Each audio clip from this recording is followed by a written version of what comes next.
was still a 9 to 5, and I wanted to get out of that. So I was unhappy with it. So I started looking into like Amazon, FBA, e-commerce, stuff like that.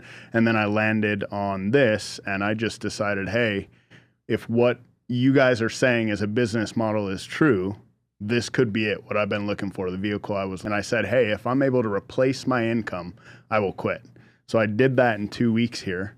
And then I was like, is this too good to be true? Like, is this real? So I took another week PTO because I would have to use it anyways.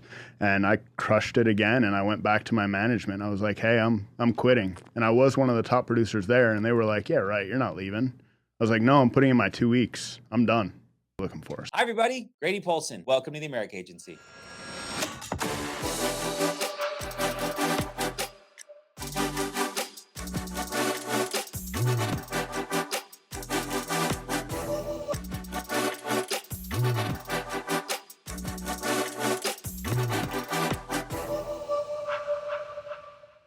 Hello, everybody. Andrew Taylor here. Thank you for joining us. Today we have Riad Mourssali with us. Thanks for joining us. Thanks for having me, Andrew. Appreciate it, man. And you're in Vegas for a poker tournament? Gonna play some, tomorrow. And you've been playing poker for 10 years? I played for a living for 10 years. It's a bit before I started the insurance industry, but yeah. How did you ever have any bad years? Not bad years. I've had bad weeks, but never a bad month with it. Yeah. Crazy. Yeah. How many hours you put in at a table? I was grinding 12 hours minimum when I was playing professionally. Did you drink when you played or no? No. Do people drink when they play? Absolutely. Those are the people you want to sit with. Yeah, the fish. That's crazy. Yeah. And you started selling insurance how long ago? It's been 4 years and 3 months. 4 years and 3 months. Tell us about it. How'd you get into it? Yeah, so I had a friend that started with you guys. They were only 2 months in, and they started making quite a bit of money. And I was at another sales job, and they were already making more than I was, and I was there. What was the other sales job? It was travel. I was selling vacation packages, cruise resorts, hotels, and they had no sales experience. And they were showing me how much they were making. I actually asked to see their deposit. So I saw all these deposits from like Mutual of Omaha, all the major companies. And I was like, well, if you can do that, I can definitely do that. How do I get started? That was pretty much it. So. And tell us what happened.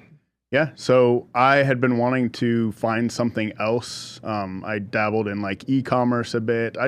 I'm more of like a work for myself. I did poker for 10 years, which was for myself. Yeah, that's like entrepreneur. Exactly. Right. So I was working a sales job that paid like a 10% commission, but I was still a 9 to 5, and I wanted to get out of that. So I was unhappy with it. So I started looking into like Amazon, FBA, e-commerce, stuff like that.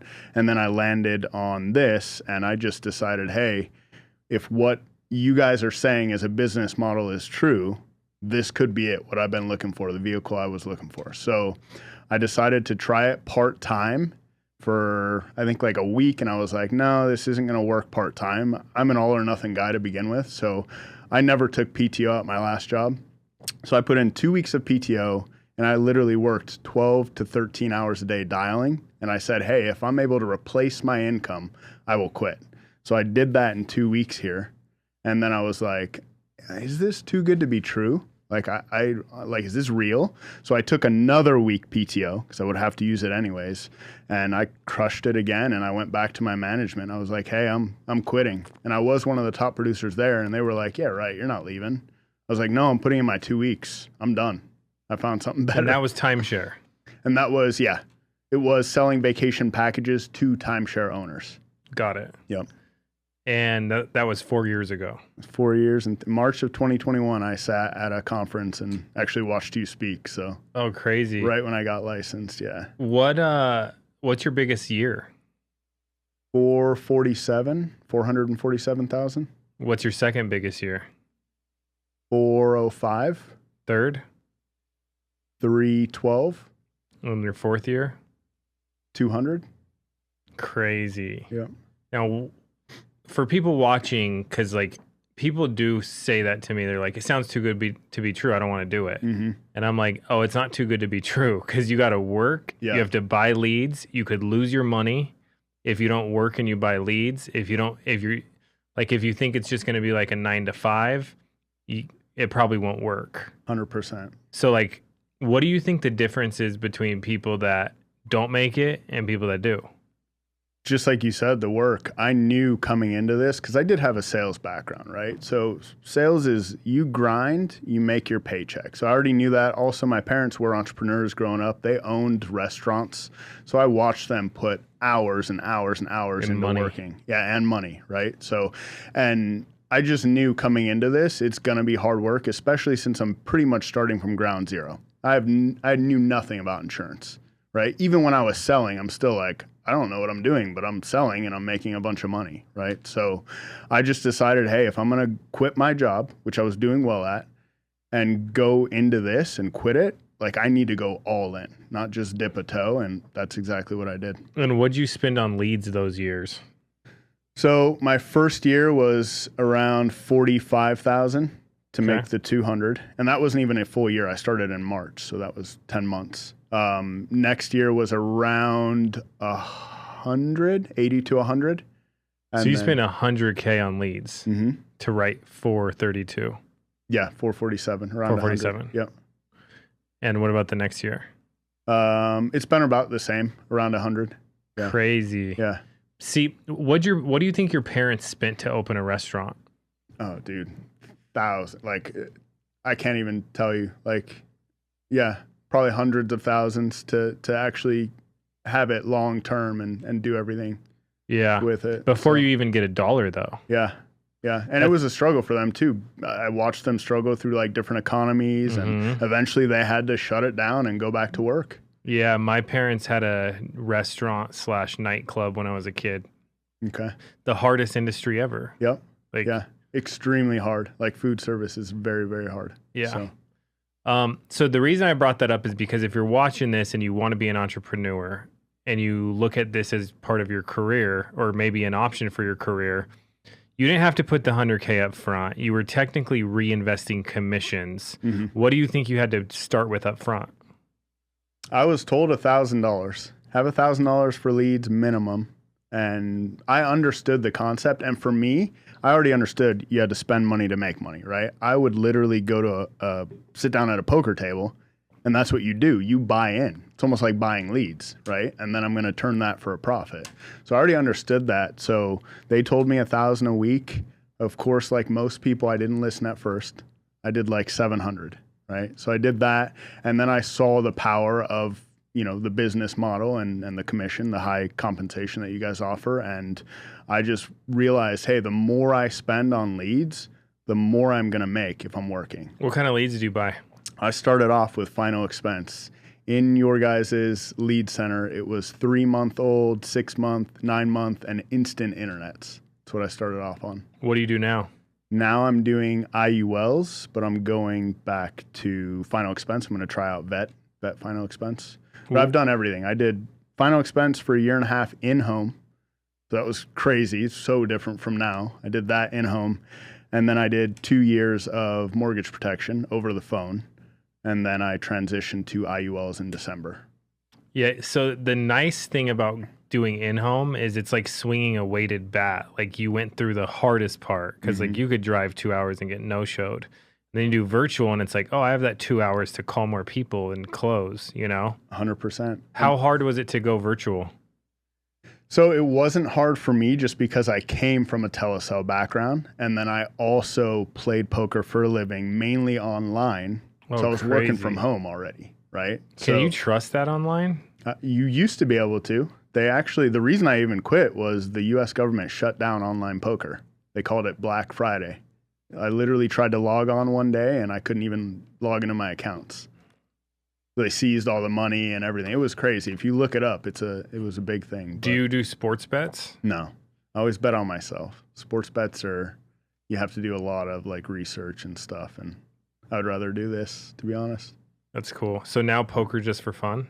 Just for fun. Yeah. Dan Bilzerian's house is like a few. Oh, is it really? Like probably Drew, 10 houses down? That's crazy. Yeah. And they say he plays a lot of poker. Yeah. I don't know. How I got started was actually through a few close friends of mine that were making millions. And I literally was like, hey, you guys are doing this professionally. Can you teach me? And they were like, yeah, we can teach you. How we'll do it is we'll put up the money for you. We'll show you exactly how to play, and you cut us in a certain percentage for this amount of time. Like, what's your strategy? Honestly, it's really boring. It's just, have you ever seen Rounders, the movie Rounders? It's a really good, iconic movie. Well, let me tell you my strategy real quick. Tell me if it's stupid. Okay? Yeah. So if I have bad cards, I'm going to go in heavy on the front end. And if they match me, then I know they have good cards. That's a really bad strategy. You'll go broke very quick. Man, but when with poker, you mostly play the player, but you want to play like significantly like tight and conservative for the most part. So unless you know your players and you so can switch basically, if you have two good face cards, a pair, you're in. If not, you're throwing the cards. Yeah, but really, you get to a point where you end up playing the player at the table. Got it. Yeah, because you can read them and you kind of know. Yep. Some of the best players in the world, they literally know exactly what's in your hand, and it doesn't matter what cards because they know. By what, your eyes or what? Body language, the way that you touch your chips, the way that you bet, your hesitation with it. Like I used to play online, so I could literally tell what people have just by how long they take to click the button to do a bet, right? It's almost like a sixth sense. That has to have helped you in sales. 100%. Because like I always used to say, my job is to like get rid of an objection before it comes up, right? Yep. So if you can kind of have an idea of what somebody's thinking or how they're feeling, you can get rid of the objection. 100%. Do you do that? Yeah. I don't, if you're getting objections and you're backpedaling, you're not going to sell much. I've been, and that's FFL taught me that is you get ahead of objections. That way you don't get them. Yeah. Right. So let's go over like some sales tips, like for people watching, like what are some tips to help them do better? Yeah. I think one of the biggest things that new people struggle with, and I struggled this when I first entered the sales industry, it's been like 10 years now, but is your tone. How assertive you need to actually be when you're talking to a person. That way you exude confidence, builds your credibility. You're guiding a person into what they requested because you know it's going to work for them and it's going to take care of all of their, I guess, their problems that they're looking to solve, right? So the way that you actually convey that message is huge. In my opinion, that's probably the number one thing besides work ethic. Yeah. Right. And were you good at first? No. Actually, I remember at my old sales job, I made it out of training. You had to get a certain amount of sales to do that. And then I was on the sales floor and I'm really good at building rapport, right? But building rapport doesn't sell. So I was on the phone with people for like an hour and 15 minutes, and I wasn't closing. They pulled me in the office and they said, hey, you need to start selling. Otherwise you got to go. Right. So I learned from a buddy of mine that was really good at the same job. Hey, you have to be very assertive in your tone. You're not asking people, you're telling them what we're going to do. So, and that, I think that just having a fire lit underneath me kind of helped me understand that you need to adjust. I needed to adjust for sales specifically. So that's huge. Yeah. What's some of the hardest things you've gone through in insurance? The hardest things, I mean, honestly, just the ups and downs of just normal sales. I think, you have days where you can't sell anyone and then you start second guessing your own ability, but that's just part of like how it works, right? One of the sayings that we always used to say is the field owes us, right? Yeah. When we have a bad day in the field. And it's so true. And it's almost like poker. You can have a bad day, you can have a bad week, but if you do the same consistent activity, you cannot have a bad month or year. Unless you're bad at poker. Unless you're bad, right? But I mean, it literally translates the same. And I try to we're all human, right? You get emotional with certain things, but I try to just understand that it's going to happen. There's going to be times where I don't sell, or the person needs it really bad, but they don't buy for whatever reason. And it just wasn't meant to be. And I just need to go the next day and do the same amount of work that I did that day. And I'll end up on the other side, the side of helping people out. So yeah, every 3 weeks I would have a bad week. Yeah. And I'm just like, dude, I think I actually created that myself. Yeah. But like every 3 weeks, I'm like, all right, I got to this week's a dogfight because things aren't going my way. Yeah. So I'd have to work a little bit harder. And then I'd also have like a week where it's like, dude, everything's going so good. This is like, is this even real? Yeah. Yeah. And if you do that too much, like you need to find that even balance, right? You can never be high, never too low. That's another thing I learned from you guys. And it makes total sense because when I was doing poker for a living, I would have my highs and my lows. I was never even. What kind of activity, like what's your call? How many calls do you make? How many leads do you get? How many appointments do you book? How many do you close? Yep. So when I started, it's very different than now. When I started, I wanted to shorten my learning curve and learn really fast. So that's 12 to 13 hour days. I was doing 800 to 1,000 dials every single day. I was setting, you guys said, here, this is how you hit Hall of Fame. Mondays, you're going to dial until you have 15 appointments for Tuesday and Wednesday. Then Thursday, you're going to dial until you have 15 appointments for Friday, Saturday. And I just literally stuck to that model. Do you still work Saturdays? I do. Dude, a lot of people don't. It's like the best day. Yeah. And they don't work evenings either. Yeah. You have to work the evenings. Yeah. If I have like something going on, I just schedule around it. Yeah. That's the beautiful part about what we do. You own your own business. You make your own schedule. Just put in the same amount of work. But if you always have something going on. Yeah. Well, then you don't want it bad enough. Yeah. Yeah. Like, what's your goals? Honestly, my goal is just to build a massive team, be able to help people out. Starting goal is $1 million a month. Honestly, like the selling, like I said, is I've learned the skill set. It's an easy part of it. It's just apply what I've learned and move. Now I want to be able to teach people how to do that. Because this business has changed my life entirely. And when I have a new agent who I know their financial situation sells and they get that commission and I know it's like changing their life, that I get more satisfaction from my own personal sales.